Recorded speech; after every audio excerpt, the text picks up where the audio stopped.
Battleborn is like the perfect video game smoothie. It has just the right blend of strawberries, bananas, and pineapple to set itself apart as one of the most delicious combination drinks you have ever consumed. What is going on, guys and girls? I'm GhostRobo, and I'm super proud to finally bring you some of my own Battleborn footage. Today, we'll be taking up the helm of Thorn, the Eldritch Sniper. I got to play this game at both E3 and San Diego Comic-Con, and it is awesome. A lot of people are kind of confused about what exactly Battleborn is, so hopefully by the end of this video you have a much better idea of what this cornucopia of craziness really boils down to. And it's such a combination of many different elements from multiple genres that I think the best way to sum it up as we dive in is to describe those three key components I talked about. First would be the strawberries, and that is epic shooting and fast-paced action that is fun and replayable. Second would be the bananas, and to me that is the creative characters and creative abilities that flesh out your experience and make it always feel fresh.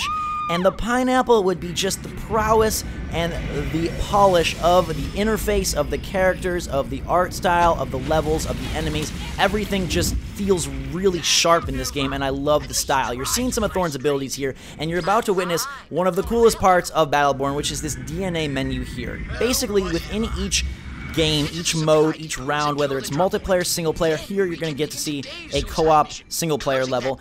You are leveling your character up from 1 to 10, so it's borrowing definite elements from the MOBA genre, and you'll see that here in the co-op campaign and eventually in the competitive multiplayer, but by no means is it a League of Legends alike or a Dota alike or even a Smite alike. It's really unlike any of those. It borrows a lot more from, like I said, the shooter genre, and in a very interesting ways it has elements of Borderlands, elements of Destiny, and in fact, after playing about 4 different rounds at E3 and about 7 or 8 at Comic-Con, I've got a couple hours with this game, and I can safely say that I like it more than either of those aforementioned titles. This is from Gearbox, this is from 2K, so if you notice similarities to Borderlands, some of the same charm, humor, well, that's definitely why. But this game houses 25 characters, and all of them have different skills and different abilities that allow you to compete in a pretty clever way, no matter what your preference is. So Thorn is all about headshots, all about dealing massive damage with her bow and arrow, and it feels great. One of my biggest concerns with Battleborn after watching the videos was that the impact of the weapons was not there. Like, I just didn't sense that the sound and the in-hand controls would really deliver the ferocious experience I was desiring. But I can tell you that while this is not the traditional like Half-Life 2 style shooter, it definitely has a amazing feel of the combat, and I'm one who doesn't like to replay games very often. I don't like doing things over and over again, and what I hoped that Destiny and some of those previous releases would be a game that I like diving into over and over again to boost my score, to build my character, to try out different options.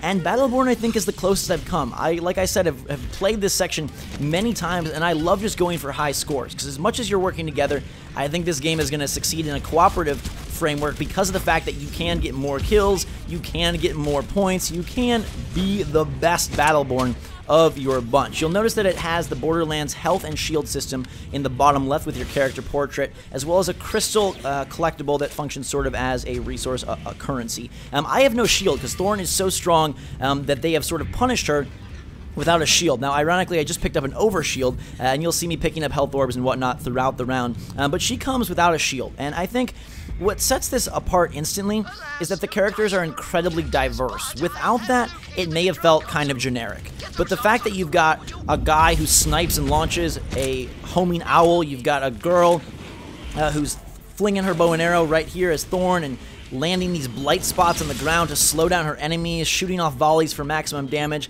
The fact that you've got a weird, crazy wizard who's firing demon energy out of her hands and dropping energy pillars from the sky. You've got traditional shooter characters like Oscar Mike. You've got a freaking mushroom who heals his teammates. Like, the eclectic nature of everybody just combines to form this cornucopia of a cast that I feel will offer a little bit of something for everyone, while also providing an ability to be top-tier competitive and successful with every character. There isn't really one who feels like, oh god, they're so limited because they're fitting in such a role. Sure, some have those tendencies, but what I love that they've done here is you have 3 primary abilities, which is great. So you've got, like, again, with Thorn here, she's got her normal bow and arrow strike, she's got her volley, which is firing sort of the horizontal blast of arrows, and then you've got her Blight, which is where she puts down a sort of AoE on the ground to slow down enemies and deal some damage. And then she will have an ultimate that will be unlocked later as we progress through the match. But that screen you saw at the beginning, to touch back on that,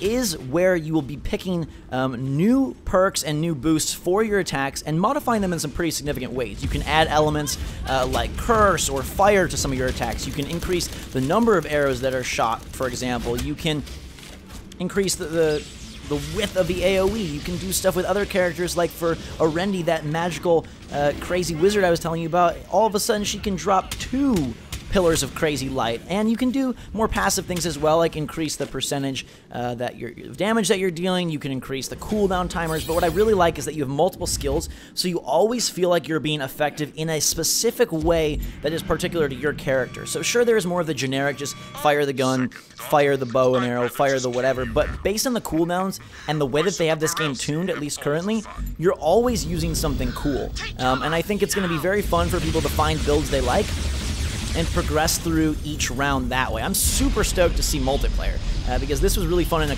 cooperative sense, fighting against AI and NPCs and mini-bosses like Warlord Nyx here, but I think against another team, you're going to really see where the longevity of this game will shine through. And it does definitely borrow MOBA elements in the multiplayer, but that has not been fully revealed or shown off yet, so we'll save that for another day. Right now, as a single-player campaign experience with your friends, I think this is super cool. And the good news here is that there's a meta as well. I don't know all the details, but I've heard that you're going to be grinding out these characters in sort of a broader sense, not just within each round, but also in sort of a bigger entire game long-term aspect where you will be unlocking new skins, possibly even a third skill for some of those DNA level up categories. You saw that we basically picked left or right on each of those, and you will be unlocking, I think, like another one in those categories, which will just increase your options and increase your flexibility of your build even further. But I love, like, just the tactile nature of this game feels great. It's got a nice jump, it's got a good speed to it, the attacks are frequent and, like I said, fun to use. It doesn't get bogged down in like, oh, I've got one ability, recharge for 30 seconds, that was cool, well, I kind of want to save it. I'm doing pretty well here, starting off with 25 kills, but where I really pick up a lot of points is by my damage given. So even if I'm not getting the final hit, I'm dealing a heck of a lot, because those headshots are packing over 1,000 points per punch sometimes. And we're activating a helper character here, basically like a drone that's going to guide us up to the end of the level, which we still got a ways to go, so let's sit tight for that for a second. That will provide the sufficient levels of kaboom we need to collapse the Varelsi breach for good.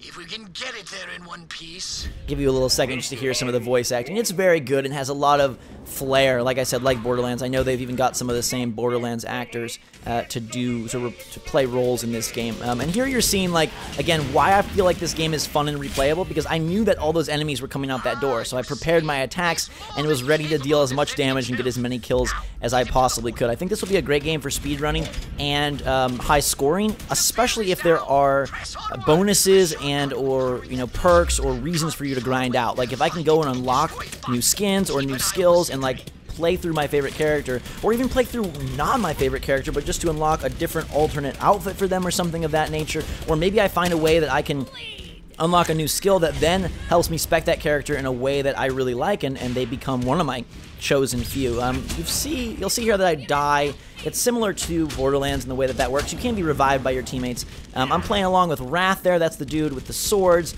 Oscar Mike is reviving me right now. And then we've got some other friends in tow as well. I think that this game kind of, it's hard to describe. Like, honestly, I hear people say, like, oh, it's like, LOL or Dota. It's really not. Oh, it's just like Borderlands. It's really not. It's more just an amalgamation. That's why I called it a video game smoothie, because it's blending a lot of genres. But what they nail, and I want to be sure that I get clear, is like the moment-to-moment gameplay is fun, and that's the critical part that must be enjoyable from the start. And that I feel like they do a great job of. And by nailing that then opens up the next category, which is like, can you have an eclectic cast of characters and enemies? And we're fighting like these weird vampire demons here. Earlier on, we were fighting a bunch of robot-ish creatures. We fought some weird dog-like things that run at you. You'll see a boss fight at the end. And it just has a great charm and color to it. Like, this is obviously the next-gen evolution of sort of the Borderlands style, in terms of, like, kind of cel-shaded, kind of 3D, but looking very colorful and vibrant. And I hope that the art style here really distinguishes this from some of its competitors and counterparts, because I feel like they've nailed it. And you'll notice like the numbers popping out of the heads of the enemies and some of the collectibles and pop-ups. You're not acquiring guns and whatnot like Borderlands, so it's not directly riffing off of that, but some of the elements you can tell Gearbox has borrowed from Borderlands and is employing here in a pretty cool way. And I love like when you get to see like all of the abilities working in perfect cohesion. Now, I was playing this with random public people, so we weren't using stuff in the best cooperative way together, but I can definitely see the potential based on all the characters I've played, where you could really kind of work together and find pairs and trios that are incredibly effective. I'm excited to see how that works in multiplayer. I love how everything is fast too. Like, I'm very, I wouldn't say very impatient, but I'm decently impatient. I like my games to move well, and I don't like downtime. And here there's legit none of that. You are upgrading your character on the fly as you go. You see I just leveled up to level 7, and I'll be grabbing that upgrade in a minute here while everything else is happening around me. So you're never like, there doesn't seem to be a dull moment, which is exciting. And it's nice to know that the game does have a storyline, it does have a campaign, and it's not like a super like crazy, huge, emotional, linear thing like you'd expect from The Last of Us or BioShock or whatnot, but it does have that in there to flesh out the content and not feel like it's just, you know, a half package. It seems like with the many different competitive modes they'll have, as well as then this cooperative, as well as the ability to play single player, and hopefully that meta can really extend the life cycle of Battleborn. I would go into more detail on that DNA tree, but it's happening so fast that I don't want to like overload you guys. I'm just trying to give a good overview of this game, because I feel like coming out of some of the past conventions, people are still not 100% sure, and I want to clarify that more than anything, this game is like a multiplayer shooter with cool characters and abilities. Like, it really kind of is. There are some melee only classes which are cool, and I'll show you those guys in the future if you want. Let me know if you know this game well. Let me know what character you'd like to see in the comments down below next, or if you just are like, hey, I want to see the person you talked about with like the freaking wizard hands, or I want to see that dude with the swords. Let me know, and I'll bring you that gameplay next, and we can continue kind of our discussion and dive a little deeper into the characters.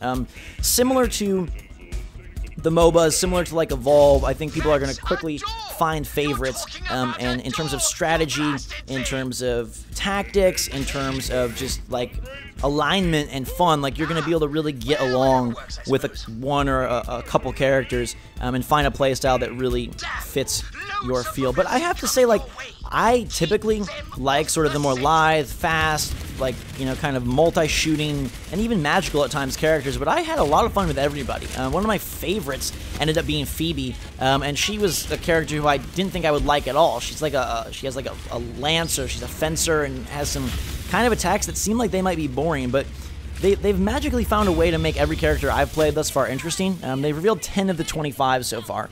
The game is kind of primed to just continue to expand that roster if they want to, but I like the fact that they're giving you 25 from the start, and if they all feel diverse, that's a pretty solid roster, like a very solid roster. That guy's being revived, so no need there. I was going for high scores all day long. Like, that was my goal, was just to see how many kills I could get, how much damage I could deal.